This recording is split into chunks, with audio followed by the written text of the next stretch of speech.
Hello दोस्तों, स्वागत है आपका अपना YouTube channel black book race में। ये है ईडीएम का पार्ट 32 और इसमें हम करेंगे क्वेश्चन नंबर 21 से। ठीक है, चलिए देख लेते हैं।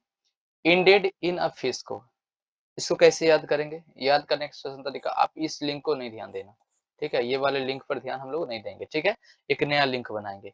इंडेड, इससे इंड ले लेते हैं। इंड मतलब क्या होता है जी? अंत होता है ना? ये तो सिंपल वर्ड मीनिंग है, आप लोग जानते भी होंगे। इन मतलब क्या हो गया? में। और इस फ्यास है ना, फिश को जो लिखा हुआ है, इससे याद कर लेंगे।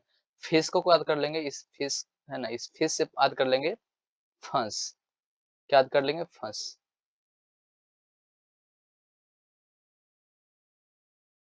फंस। ठीक है, क्या याद कर लेंगे? फंस। ठीक है, एंड मतलब अंत में क्या हो गया? वो फंस गया। अंत में क्या हो गया? वो फंस गया। अंत में वो फंस गया मतलब क्या है? मान लो ये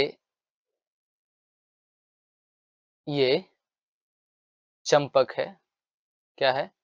ये चंपक है। हेयर स्टाइल से समझ लेना। चंपक है, चंपक है। और ये चंपा है। कौन है? चंपा है। इसका हेयर स्टाइल मैं इस तरीके से बना देता हूँ। ठीक है, ये दोनों के बीच अफेयर था। ठीक है, लगभग 4 साल तक ठीक ठाक चला इसका। ठीक है, ये चंपा है। कौन है? चंपा है। ठीक है, चंपा और चंपक के बीच लगभग 4 साल है ना अफेयर रहा। 5वां साल है ना, 5वां साल चंपा के भाई को पता चल गया। चंपा का जो भाई था है ना, उसको पता चल गया। ठीक है, और इसके प्लान पर है ना क्या हो गया? पानी फिर गया। है ना, चंपा की सगाई हो गई, चंपा किसी और की हो गई। है ना, और चंपक है ना हाय हाय करते रह गया। कब? जब चंपा के भाई को पता चला तो। मतलब 4 साल ठीक ठाक चला। अंत में क्या हो गया? पूरी प्लान इसका क्या हो गया? फेल हो गया। है ना, पूरी प्लान फेल हो गया। तो सोच रहा था कि 5वें साल में फैमिली प्लानिंग करेंगे, ऐसा सोच रहा था चंपक। चंपक सोच रहा था कि 5वें साल में हम फैमिली प्लानिंग करेंगे। लेकिन तब तक चौथे साल में ही है ना, चंपा के भाई का एंट्री हो जाता है और इसके प्लान पर क्या करता है? पानी फेर देता है ना, और चंपा किसी और की होती है। इस तरीके से मतलब ये 4 साल तक ठीक-ठाक चला है ना, जिंदगी की मजे लिए। और 5वें साल क्या हुआ? इसका प्लान पूरी तरीके से फेल हो गया। मतलब अंत में क्या हुआ? फेल हो गया। प्लान इसका क्या हो गया? फेल हो गया। अंत मतलब एंडेड मतलब क्या? एंड मतलब अंत, इन मतलब में क्या हो गया? फंस गया वो बेचारा। है ना, चंपक अंत में क्या हो गया? फंस गया। मतलब पूरी तरीके से इस प्लान में क्या हो गया? फेल हो गया। एन यूटर फेल्योर या अ कंप्लीट फेल्योर। क्लियर? चलिए नेक्स्ट क्वेश्चन को देख लेते हैं। क्वेश्चन नंबर 22 देखते हैं। आ square, a square page in a round hole। ठीक है, तो square page, square page, square page. ठीक है, इन अ राउंड होल। ठीक है, मान लो एक स्क्वायर पेज है, ये स्क्वायर पेज है।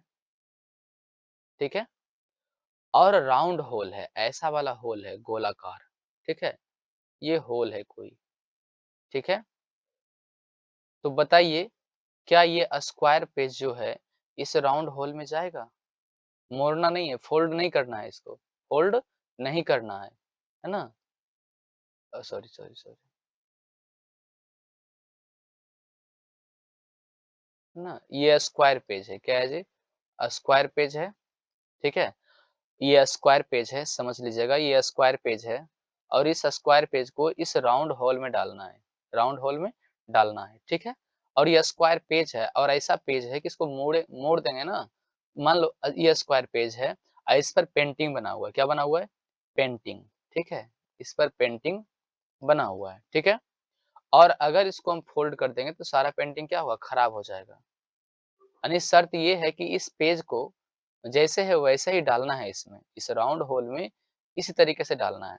ठीक है, इसको फोल्ड करना नहीं है, बल्कि जैसे है खुला हुआ ये पेज, पेंटिंग वाला पेज, स्क्वायर पेज, इसको ऐसा ही डालना है। तो शायद इस राउंड शेप में ये नहीं जा पाएगा। फिट हो जाएगा जी? नहीं, अनफिट हो जाएगा, है ना? ठीक है, या फिर ऐसे समझ लो, एकदम बेमेल। बेमेल मतलब क्या? अलग होना, है नहीं? तो इसका मतलब क्या? ये राउंड शेप अलग है, ये स्क्वायर शेप अलग है ना? स्क्वायर पेज और राउंड होल, ठीक है? एक गोलाकार होल, एक गोलाकार होल और एक क्या है? स्क्वायर पेज, ठीक है? तो राउंड होल और स्क्वायर पेज, ये राउंड है और ये क्या है? स्क्वायर टाइप का है, ठीक है? तो दोनों 2 तरीका के शेप है ना, मतलब दोनों क्या है? क्या एक जैसा लगता है? ये राउंड शेप और ये स्क्वायर शेप, क्या दोनों एक जैसा लगता है? नहीं लगता है ना? नहीं लगता है। सिमिलर लगता है? नहीं लगता है। लगता है कि ये अलग है और ये अलग है, हाँ या नहीं? मतलब बेमेल बिल्कुल अलग है, क्या है? दोनों एक दूसरे से क्या है? अलग है, भिन्न है। दोनों क्या है? डिफरेंट है ना? एक दूसरे से क्या है? डिफरेंट है। तो स्क्वायर पेज और राउंड होल, ये दोनों क्या है? अलग दोनों चीजें। दोनों चीजें क्या है? अलग है। मतलब एकदम बेमेल, है ना? अलग, ठीक है? तो आप इतना से भी याद कर सकते हैं, square page, round whole, square page और राउंड होल, स्क्वायर पेज ये और राउंड होल ये, इस तरीके से। ये राउंड होल है, क्या है? राउंड होल है। तो राउंड होल है ना जी? ये राउंड होल है, ये राउंड होल है और ये स्क्वायर पेज है।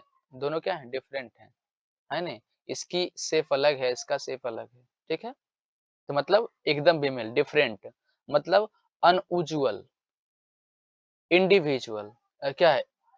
Individualist who could no fit into his her, क्या है? सोसाइटी, यानी कि इतना डिफरेंट है कि ये ना तो ये बन सकता है, यानी कि ये यानी कितना डिफरेंट होना कि ना तो इसको हम मतलब कि राउंड होल में बदल सकते हैं और ना ही राउंड होल को हम स्क्वायर शेप में बदल सकते हैं। मतलब दोनों क्या है? बिल्कुल डिफरेंट है, ठीक है? मतलब आप मिसफिट इन द एनवायरनमेंट, है ना? जो एनवायरनमेंट में सही तरीके से फिट ना करे, है ना? यानी फीमेल, जैसे मान लो घोड़े घोड़े की झुंड में गधे का होना, वो क्या है? अलग है ना? बिल्कुल बेमेल है, ठीक है? या मतलब कि है ना? समझ गए होंगे आप लोग, स्क्वायर पेज और राउंड होल एक अलग चीज़ है और स्क्वायर पेज अलग चीज़ है ना, दोनों क्या है? डिफरेंट हैं। यानी कि इतना है कि ना तो हम स्क्वायर पेज को राउंड होल में बदल सकते हैं और ना ही राउंड होल को हम स्क्वायर पेज में बदल सकते हैं। मतलब दोनों क्या है? डिफरेंट हैं। क्या है? डिफरेंट हैं। क्या है जी? डिफरेंट हैं। ठीक है? डिफरेंट है। क्लियर? चलिए नेक्स्ट क्वेश्चन को देख लेते हैं। इसके लिए हम इस पेज को थोड़ा सा साइड कर लेते हैं और नेक्स्ट स्लाइड को लगा लेते हैं। नेक्स्ट स्लाइड को लगा लेते हैं।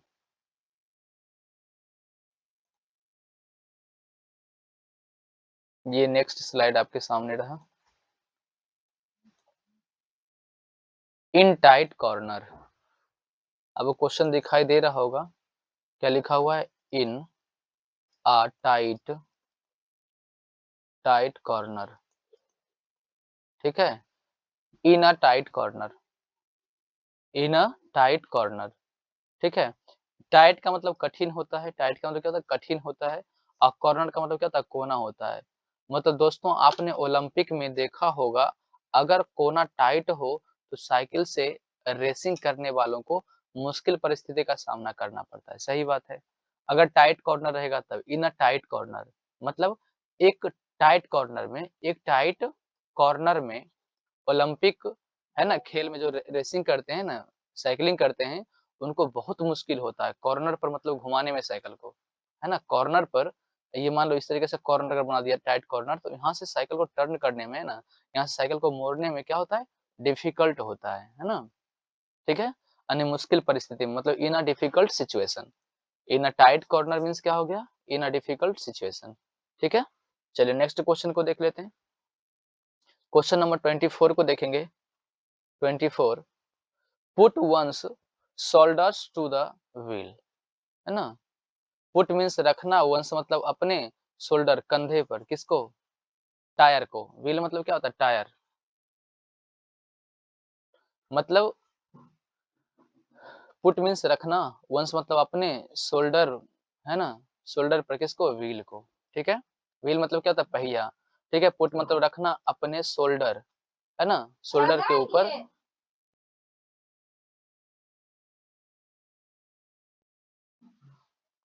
Put one's shoulders to the wheel, put means रखना, वंस मतलब अपने शोल्डर्स, है ना। पुट मीन्स रखना अपने शोल्डर, अपने शोल्डर पर रखना किसको, व्हील को, है ना, पहिए को रखना। देखो कुछ लोग होते हैं कि अगर मान लो आपके फोर व्हीलर है, फोर व्हीलर का एक पहिया खराब हो गया, ठीक है, तो उसके लिए आप किसी को कहोगे कि चलो 200 रुपये में आपको देता हूँ और इस पहिए को लेके चलो उस दुकान के पास। अगर खोल रहे हो गाड़ी अगर चलने में असमर्थ है, गाड़ी अब नहीं चल पाएगी, अगर मान लो एक पहिया खराब हो गया, फोर व्हीलर का एक पहिया खराब हो गया, ठीक है, उस पहिए को चाहते हो कि आप किसी मिस्त्री या कारीगर के पास ले जाएं, ठीक है, तो गाड़ी तो चल के जाएगी नहीं, पहिया खुलेगी गाड़ी से, तो खुलेगी तो कोई और ले जाएगा, ठीक है। लेकिन अगर एक ऐसा आदमी जो पहिया को खुद ही अपने कांधे पर रख करके एंड अपने शोल्डर पर रख कर वो उस दुकान पर ले जाता है, मतलब अपना काम खुद ही करना, मतलब स्वयं अपने प्रयासों से किसी काम को करना, है नहीं। देखो व्हील कुछ लोग होते हैं कि मैं व्हील को ले जाऊँगा, मैं फोर व्हीलर से चलने वाला हूँ, अगर व्हील को मैं अपने कंधे पर रख लूँगा, तो है ना, हमारा रेपुटेशन खराब हो जाएगा। अगर कोई देख लिया, है ना, तो अच्छी बात नहीं है। लोग इस तरीके से सोचने लगते हैं।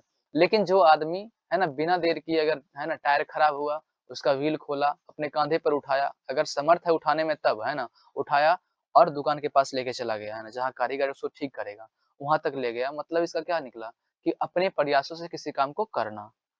है नहीं? Put one's shoulder to the wheel. अगर आप किसी को नहीं रखते हो और आप खुद ही उस व्हील को उठाकर दुकान पर ले जाते हो, मतलब है ना, आप अपने काम को, है ना, खुद ही कर रहे हो, स्वयं अपने प्रयासों से किसी काम को करना जानते हो, ठीक है। मतलब to start doing something with all all your energy and क्या है, डिटर्मिनेशन, है ना? मतलब टू स्टार्ट डूइंग समथिंग मतलब कुछ करने के लिए सोचते हो आप, है ना? योर अपनी एनर्जी से, है ना? अपनी एनर्जी से, है ना? अपनी क्षमता के अनुसार, ठीक है? The put one shoulder to the wheel, ये इडियम आकर हमें यही समझा गया कि अपना काम खुद ही करो, ठीक है? Put one shoulder to the wheel, है ना? चाहे वो फोर व्हीलर हो, चाहे वो टू व्हीलर हो, ठीक है? चलिए नेक्स्ट क्वेश्चन को देखते हैं। क्वेश्चन नंबर 25 को देखेंगे। कास्ट पेल्स, है ना, कास्ट पिल्स बिफोर, है ना, स्वाइन, क्या है, स्वाइन, ठीक है। तो इस कास्ट का मतलब होता है, क्या होता है, कास्ट का मतलब डालना, अफिल का मतलब मोती, और बिफोर मतलब आगे, स्वाइन मतलब सुअर। और डालना होता है, लारना नहीं होता, डालना होता है, क्या होता है जी, डालना होता है ना, डालना होता है, क्या होता है, डालना होता है। कास्ट मीन्स क्या होता है, डालना, वही तो मैं देख रहा था यहाँ, डालना, कास्ट मीन्स क्या होता है, डालना होता है ना। और स्पिल्स का मतलब क्या होता है, मोती होता है। बिफोर स्वाइन, स्वाइन मतलब क्या होता है, सुअर होता है ना, यानी कि सुअर के आगे अगर मोती अगर डाल दोगे, स्वाइन मतलब क्या हो गया, सुअर हो गया। सुअर के आगे अगर आप डालते हो किस चीज को, मोती को, मतलब यह है, हाँ, यह मतलब कि सुअर के आगे आप मोती डालते हो, सुअर के आगे आप मोती डालते हो, तो उसका क्या अहमियत जानेगा, है ना, कि मोती क्या चीज होता है नहीं? मतलब यह है कि जो उस चीज को डिजर्व भी नहीं करता है, यानी कि कोई आदमी, है ना, जिस चीज को डिजर्व नहीं करता है उसको वो चीज मिल रहा है। कहने का मतलब यह है कि सुअर, है ना, वो धूल मिट्टी गंदे जगहों पे रहने वाला है। अगर आप उसको आगे मोती बिछाते हैं, आप उसके आगे मोती बिछाते हैं, इसका मतलब क्या हो गया कि जो डिजर्व नहीं करता है, आप उसको अपॉर्चुनिटी दे रहे हो, मतलब अयोग्य व्यक्ति को योग्य वस्तु दे देना, है ना? देखो यहाँ सही लिखा है, अयोग्य व्यक्ति को योग्य वस्तु दे देना, मतलब जो उसके काबिल नहीं है, फिर भी आपने उसको वो चीज़ दे दी। मतलब कास्ट पिल्स बिफोर स्वाइन, मतलब सुअर के आगे क्या देना, मोती बिछा देना। मतलब जो इन चीज़ों को डिज़र्व नहीं करता है ना? वो उस पर चलने लायक नहीं है, फिर भी आपने उसके लिए ऐसा किया। मतलब अयोग्य व्यक्ति को योग्य वस्तु दे देना, है ना? Offerings good things to under है ना, क्या है? अंड अनडिजर्विंग पीपल, मतलब क्या है? ऑफरिंग गुड थिंग्स, मतलब आप अच्छे चीज़ों को ऑफ़र कर देते हो, अनडिज़र्विंग पीपल, है ना? जो डिज़र्व नहीं करता उन चीज़ों को, जो डिज़र्व नहीं करता है, जो उस चीज़ के काबिल नहीं है, आपने उसे, है ना, कोई अच्छी चीज़ें दे दी, ठीक है? जो डिज़र्व नहीं करता है, अनडिज़र्विंग पीपल को, है ना, जो वो डिज़र्व नहीं करता है। अब मान लो एक पागल आदमी है, ठीक है? उसको आपने प्रधानमंत्री बना दी, तो पागल आदमी क्या जानेगा कि है ना प्रधानमंत्री का सीट क्या होता है, प्रधानमंत्री का पावर क्या होता है, प्रधानमंत्री को किस तरीके से काम किया जाता है, वो तो नहीं जानेगा ना। मतलब आपने ऑफरिंग तो कर दिया बहुत ही अच्छे पद, लेकिन वो आदमी उस लायक नहीं था, है ना? वो डिजर्व नहीं करता था उस पद को। चलिए नेक्स्ट क्वेश्चन को देख लेते हैं। क्वेश्चन नंबर 26 को देखेंगे। Question number 26, wheels with in wheels, है ना? व्हील्स विद इन व्हील्स, मतलब व्हील मतलब क्या होता है? टायर होता है। अब विद इन मतलब के अंदर टायर, यानी कि टायर के अंदर टायर। विद इन का मतलब होता है के अंदर। विद इन का मतलब क्या होता है? के अंदर, ठीक है? विद इन का मतलब क्या होता है? के अंदर। विद इन का मतलब क्या होता है? के अंदर।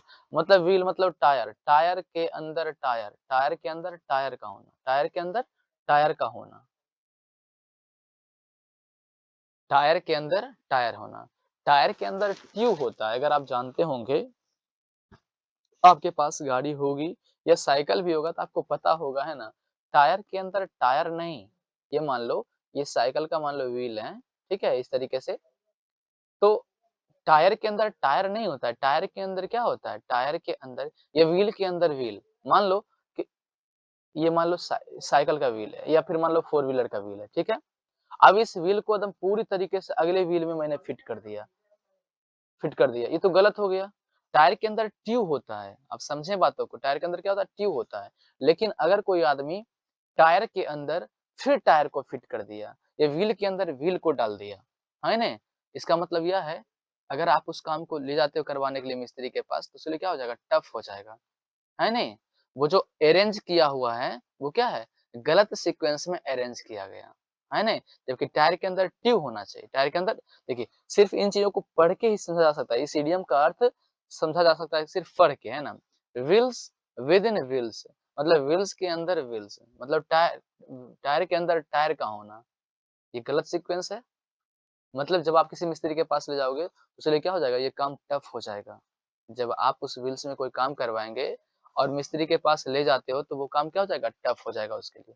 कोई दिक्कत है? और जटिल कार्य को और जटिल हो जाना, जटिल कार्य को और जटिल बना देना, ये हो जाना, मतलब something that is very complex, है ना? बहुत ही ज़्यादा कॉम्प्लेक्स हो जाना। चलिए नेक्स्ट क्वेश्चन को देख लेते हैं। क्वेश्चन नंबर 27 को देखेंगे। ट्विस्ट समवन्स आर्म, है ना? Twist someone's arm. ट्विस्ट का मतलब क्या होता है? ट्विस्ट का मतलब होता है मरोड़ना। ट्विस्ट का मतलब मरोड़ना, समवन्स मतलब किसी के, आर्म मतलब बाजू को, किसी के बाजू को मरोड़ना, मतलब उसको डराना चाहते हो, है ना? जैसे देखो कभी-कभी क्या होता है, आप अपने दोस्तों का ही मतलब कि हाथ को मरोड़ देते हो, उसकी बाह को मरोड़ देते हो, है ना? कहते हो कि मैं तोड़ दूँ, मतलब उसको डराना चाहते हो कि मैं तोड़ दूँ, ऐसा धमकी देते हो, है ना?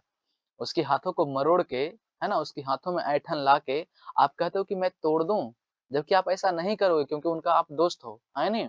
लेकिन फिर भी उसको धमकाते हो, डराते हो कि क्या मैं तुम्हारी कलाई को तोड़ दूँ, तुम्हारी बाह को तोड़ दूँ, इस तरीके से, ठीक है? ऐसा अर्थ ये दे रहा है। मतलब ट्विस्ट समवन्स आर्म, मतलब ट्विस्ट करते हो, मतलब मरोड़ते हो किसी के आर्म को, बाजू को, इसका मतलब यह है कि आप तोड़ने के पर्पज़ से नहीं, बल्कि आप उसको डराना चाहते हो, धमकाना चाहते हो, ठीक है? मतलब to use force, to use force और कर्सियन ऑन समवन, मतलब अपना काम करवाने के लिए धमकाना, किसी को धमकाना होता है। अगर मान लो आप बड़े भाई हो और आपके छोटे भाई हैं, ठीक है? छोटे भाई को आपने कहा 1 गिलास पानी ला दो, लेकिन नहीं लाया, है नहीं? तो आप उसके क्या करते हो? आर्म को, है ना? उसकी बाजू को आप मरोड़ते हो, है ना? ट्विस्ट करते हो, क्या करते हो? ट्विस्ट करते हो और कहते हो कि नहीं करोगे, नहीं करोगे तो मैं तेरा हाथ तोड़ दूँगा, है ना? इस तरीके से, नहीं तो जा और सीधा पानी लेके आ, ऐसा कहते हो कि नहीं? मतलब उसको आप धमकाते हो। अपना काम को ज़बरदस्ती करवाने के लिए उसको मजबूर करते हो, ठीक है? ट्विस्ट समवन्स आर्म, ऐसा कुछ नहीं है इसमें, है ना? बिल्कुल ईज़ी है। चलिए नेक्स्ट क्वेश्चन को देखते हैं और इसके लिए हमें अगले स्लाइड की तरफ चलना होगा। 1 सेकंड, ये रहा नेक्स्ट स्लाइड। चलिए, true to one's salt, true to one's salt, है ना? ट्रू मतलब क्या होता है जी? सच्चा या विश्वासी, है ना? सच्चा। ट्रू का मतलब क्या होता है? सच होता है, आप जानते हैं। ट्रू का मतलब क्या होता है? सच होता है, ठीक है? ट्रू का मतलब सच्चा होता है, ठीक है? टू वन्स साल्ट मतलब, है ना? वन्स अपने साल्ट, अपने नमक, है ना? मतलब कहता है ना कि मालिक मैंने तेरा नमक खाया है ना? मतलब कि सच्चा होना, है ना? अपने नमक को सच्चा सिद्ध करना, है ना? ऐसा अर्थ निकल सकता है ना?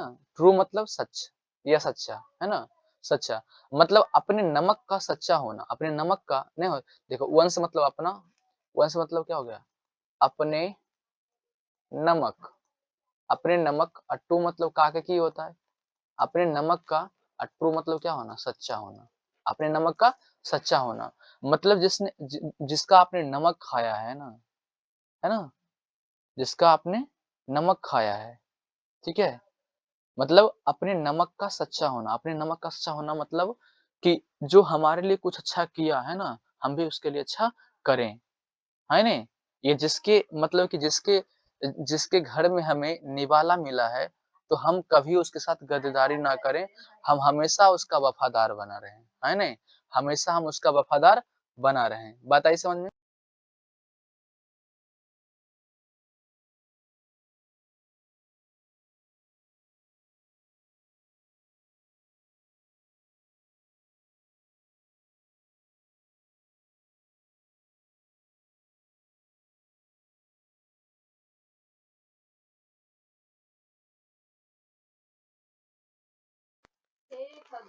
ठीक है? तो अपने नमक का सच्चा होना, अपने नमक का सच्चा होना मतलब जिसका आपने नमक खाया है उसको हमेशा साथ दो, हाँ, नमक खाया है मतलब क्या है? अगर किसी से आपने कोई सहायता लिया है ना? आपने किसी से अगर आप बुरे समय में मतलब बुरे समय में अगर आपको किसी ने साथ दिया है, तो यही हुआ है ना अपने नमक का सच्चा होना। मतलब अगर उसने आपको मदद किया है, तो मुसीबत पड़े, तो आप भी उसके साथ खड़ा हो, है नहीं? ठीक है? मतलब वफ़ादार होना, नमक हलाल होना, मतलब नमक हलाल का मतलब क्या? नमक का मतलब वफ़ादार होना, है ना? फ़ेथफुल होना, ठीक है? मतलब अपने नमक का सच्चा होना मतलब वफ़ादार होना। अपने नमक का सच्चा होना मतलब वफ़ादार होना, ठीक है? कहता है ना कि मालिक मैंने तेरा नमक खाया है, मैं आपके साथ कभी गद्दारी नहीं करूँगा, है ना? इस तरीके से, ठीक है? अगर मान लो ये भाई साहब, ये नौकर है मान लो, ठीक है? और ये मालिक है, ठीक है? नौकर को एन से लिख देता हूँ, ठीक है? और मालिक को एम से लिख दिया, कोई दिक्कत नहीं है, तो मालिक। तो ये नौकर बार-बार कहता है कि मालिक मैंने तेरा नमक खाया है, मैं आपके साथ कभी गद्दारी नहीं करूँगा, है ना? मतलब मैं हमेशा आपके साथ वफ़ादारी से पेश आऊँगा। जो जिसका नमक खाता है, वो आदमी उसे हमेशा सच बोलता है ना? है ना? मतलब क्या होता है? वफ़ादार होता है उसके लिए, ठीक है? अपने नमक का सच्चा होना मतलब वफ़ादार होना। नेक्स्ट क्वेश्चन को देखते हैं, क्वेश्चन नंबर 29 को देखेंगे। To draw the line somewhere, है ना? ड्रॉ मतलब खींचना, लाइन मतलब रेखा आप जानते हो। समवेयर का मतलब क्या होता है? समवेयर का मतलब छोड़ दो पहले, है ना? इतना समझो पहले। ड्रॉ मतलब खींचना, ड्रॉ मतलब क्या हो गया? खींचना हो गया। लाइन मतलब लाइन खींचना मतलब किसी चीज़ की सीमा तय करना। लाइन खींचना तो किसी चीज़ का सीमा तय करना। जैसे क्या है अ अ, उ स जब मतलब कि मिर्ग का पीछा किए थे प्रभु श्री राम, तब जब पीछा किए थे तो उस टाइम क्या हुआ था कि लक्ष्मण ने सीता माता के लिए एक लाइन ड्रॉ कर दिया था कि माता आप इस लाइन से कभी बाहर नहीं जाएँगे। नहीं तो अगर बाहर गए तो कुछ कुछ अशुभ हो जाएगा, है ना? अगर इस लाइन से अगर आप बाहर चले गए तो कुछ अशुभ हो जाएगा। इसीलिए माता किसी भी परिस्थिति में आप इस लाइन के अंदर ही रहें, ठीक है? इसीलिए उसने क्या किया था? एक लाइन को ड्रॉ किया था। ड्रॉ लाइन से ही समझ जाएँगे है ना कि एक सीमा को फिट कर दिया था, है ना? एक सीमा तय कर दिया था लक्ष्मण, है ना? जब प्रभु श्री राम मिर्ग का पीछा किए और लक्ष्मण का पुकार लगाए तो लक्ष्मण गए, लेकिन एक लाइन को ड्रॉ करके गया था, है ना? कि माता किसी भी स्थिति में आप इस लाइन से बाहर नहीं जाएँगे। ठीक है? मतलब एक सीमा को तय कर दिया था, सीमा तय करना, है ना? एक सीमा बना दिया था कि आप इससे बाहर नहीं जाएँगे, ठीक है? तो ड्रॉ लाइन से ही समझ जाएँगे इस इडियम का अर्थ मतलब किसी सीमा को फिट कर देना, किसी चीज़ की सीमा तय कर देना मतलब टू सेट सम लिमिट, है ना? कुछ लिमिट को फिट कर देना। बात आई समझ में? चलिए नेक्स्ट क्वेश्चन को देख लेते हैं। Question number 30 blow hot and cold. Blow का मतलब बहना, ब्लो का मतलब ब्लो इस सॉरी ब्लो का मतलब है ना? ब्लो का मतलब क्या होता है? बजाना सॉरी। ब्लो का मतलब क्या होता है? ब्लो मीन्स बजाना होता है ना? ब्लो मीन्स तो बजाना होता है। ब्लो मीन्स बजाना, हॉट मतलब गर्म एंड कोल्ड मतलब ठंडा गरम बजाना, ठंडा गरम बजाना, है ना? ठंडा गरम बजाना, इसका मतलब क्या निकल गया जी? वो सड़क पर हॉर्न बजाने पर कभी तो गर्म हो जाता है और कभी ठंड, मतलब कि अपने विचार तुरंत बदल लेता है ना? देखो कुछ लोग होते हैं जो ड्राइव करते हैं तो उस टाइम काफ़ी तेज़ हॉर्न बजाते हैं, कभी-कभी काफ़ी तेज़ हॉर्न बजाते हैं, है नहीं? काफ़ी तेज़ हॉर्न बजाते हैं मतलब क्या इनको जल्दीबाज़ी में कहीं जाना होता है और बहुत तेज़ हॉर्न बजाते हैं, बहुत तेज़ हॉर्न बजाते हैं, है नहीं? और उस टाइम देखिएगा तो ड्राइवर का मिजाज क्या होता है, थोड़ा-सा हॉट होता है ना, गर्म होता है नहीं? एकदम पूरा हॉर्न पर हॉर्न बजाए जा रहे हैं कि एकदम खाली करो इस तरीके से। और कभी बहुत ही आराम से हॉर्न को बजाता है, कि कोई दिक्कत नहीं है, हमें 2 घंटा में जाना है, 4 घंटा भी लगेगा तो कोई दिक्कत नहीं है ना? तो उस टाइम वो आराम से एक बार हॉर्न बजा दिया, साइड दिया तो ठीक है, नहीं दिया तो हम भी पीछे लग गए, इस तरीके से होता है, ठीक है? तो ब्लो मीन्स बजाना, कभी गर्म और कभी ठंडा, मतलब अपने विचार को बदलता है। मतलब हॉट हॉर्न बजाता है मतलब क्या है? मतलब उसके मिजाज में थोड़ा-सा सख्ती आ गई, है ना? थोड़ा-सा वो चिड़चिड़ापन पर हो गया। कोल्ड हॉर्न का मतलब क्या हो गया? मतलब थोड़ा-सा ठंडे मिजाज का होना, ठीक है? मतलब व्यवहार में बदलाव होना या अपने विचार, है ना, आदि तुरंत-तुरंत बदलना, है ना? ठीक है? ब्लो हॉट, हॉट बजाना मतलब चिड़चिड़ा मिजाज से मतलब कि हॉर्न को बजाना, ठीक है? कोल्ड बजाना मतलब कोई दिक्कत नहीं है ना, आराम-आराम से, ठीक है? तो कभी हॉट और कभी कोल्ड हॉर्न को बजाना, इसका मतलब क्या है कि अपने मिजाज को तुरंत बदल लेना, है ना? अपने विचार को तुरंत बदल लेना। मतलब टू बी कॉन्स्टेंटली चेंजिंग, है ना? जो कॉन्स्टेंटली यानी कि अपने विचार को बदलते रहता है ना? मतलब तुरंत-तुरंत अपने विचार को बदलते रहता है। याद रहेगा? ब्लो मीन्स बजाना हॉट एंड कोल्ड। तो हॉट एंड कोल्ड बजाने का मतलब क्या हो गया? मतलब कभी-कभी आप लोग देखो, जैसे मान लो आप बाइक चलाते हो, ठीक है? कभी-कभी हॉर्न इतना तेज़ बजाते हो कि कब बजाते अपना कभी-कभी हॉर्न काफ़ी तेज़ बजाते हैं। ऐसा क्यों करते हैं? ऐसा इसलिए करते हैं क्योंकि आपको उस टाइम जल्दी में कहीं जाना होता है और आप जल्दीबाज़ी में एक साइड खोजते हो, है ना? कि मुझे साइड दो, मुझे जाना है। ठीक है? तो ब्लो हॉट, तब आप उस टाइम काफ़ी तेज़ी से प्रेस करते हो बटन को और बहुत लंबा सीटी बजाते हो और मन ही मन चिढ़ते हो, कितना जाम! छी! है ना? इतना जाम, कैसे जाएँ आगे? इस तरीके से। और कभी-कभी आप एक बार बजा दिए, कभी-कभी आप देखते हैं कि थोड़ा-सा जब कभी आप अच्छे मूड में होते हो, आपके पास इनफ टाइम होता है, तो आप उस टाइम आराम से एक बार हॉर्न बजा दिए, अगर साइड दिया तो ठीक है, नहीं तो फिर आप भी लाइन में लग जाते हो, ठीक है? मतलब आपके विचार में क्या हो रहा है? फ्लक्चुएट हो रहा है ना, आपके विचार क्या हो रहे हैं? चेंज हो रहे हैं, ठीक है? मतलब तुरंत-तुरंत बदलाव आना, विचारों में तुरंत-तुरंत बदलाव आना। कभी आप गर्म हो जाते हो, कभी आप मतलब कि ठंडे मिजाज से सोचते हो किसी चीज़ को, ठीक है ना? तो ब्लो हॉट और ब्लो कोल्ड का मतलब क्या हो गया? तुरंत बदलना, अपने विचार को तुरंत-तुरंत बदलना, मतलब टू बी कांस्टेंटली चेंजिंग या बीइंग फ्रेंडली, है ना? मतलब आप चेंज करते हो, है ना? कांस्टेंटली और कभी-कभी क्या होता है फ्रेंडली, है ना? इस तरीके से। कभी आप तो सख्त मिजाजी हो जाते हो, कभी-कभी आप फ्रेंडली पेश आते हो, ठीक है? तो याद रहेगा। चलिए नेक्स्ट क्वेश्चन में मिलते हैं, तब तक के लिए जय हिंद दोस्तों। आप चीज़ों को, है ना, नॉर्मल स्पीड से और 2x 2x का स्पीड पर अगर आप वॉच करते हैं, तो चीज़ें सारी की सारी समझ में आपको आएगी, है ना? ऐसा मैं दावा करता हूँ नहीं, बल्कि आप अगर करके देखेंगे तो आपको सच में याद रहेगा, ठीक है? नहीं तो ये इतना सरदर्दी है कि जल्दी याद नहीं होता यार, ठीक है? तो कोशिश करेंगे तो ज़रूर हो जाएगा। चलिए तो मिलते हैं नेक्स्ट क्वेश्चन में, तब तक के लिए जय हिंद।